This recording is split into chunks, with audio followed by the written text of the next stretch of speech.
ఈ రోజు తూర్పుగోదావరి జిల్లా వైఎస్ఆర్సీపీ లీగల్ సెల్ ఆధ్వర్యంలో స్థానిక ఆర్యపురం లీగల్ సెల్ కార్యాలయంలో జరిగిన స్వర్గీయ డాక్టర్ వైఎస్ రాజశేఖర రెడ్డి 75వ జయంతి కార్యక్రమంలో ఉభయ గోదావరి జిల్లాల legal cell regional coordinator Sadiq Hussain ముఖ్య అతిథిగా పాల్గొని రాజన్నకు ఘనంగా పూలమాలలు వేసి నివాళులు అర్పించారు. ఈ సందర్భంగా ఆయన మాట్లాడుతూ ఆయన కుమారుడు మాజీ ముఖ్యమంత్రి వైఎస్ జగన్మోహన్ రెడ్డి న్యాయవాదులు అండగా ఉంటామని, మరలా ఏపీలో జగన్ ప్రభుత్వం ఏర్పాటు అయ్యేలాగా కృషి చేయాలి అని, రాజశేఖర్ రెడ్డి ప్రతి మనిషి గుడ్డలో నిలిచిపోయారని, అపర భగీరథ రాజశేఖర్ రెడ్డి అని కొనియాడారు. ఈ కార్యక్రమంలో P Simbhu Prasad, Bhavana Rangarao, Malaka Srinivas, Roopa Rajeshwari, Cherukuri Ramarao Chowdary, Philip Prem Kumar, Magapu Padma, Kashi Srinivas, Mugatapalli Ramakrishna, SVS Reddy, S Praveen Kumar తదితరులు పాల్గొన్నారు.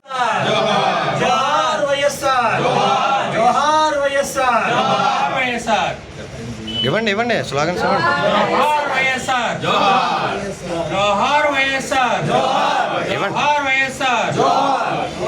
ఇవ్వండి స్లోగన్స్ ఇవ్వండి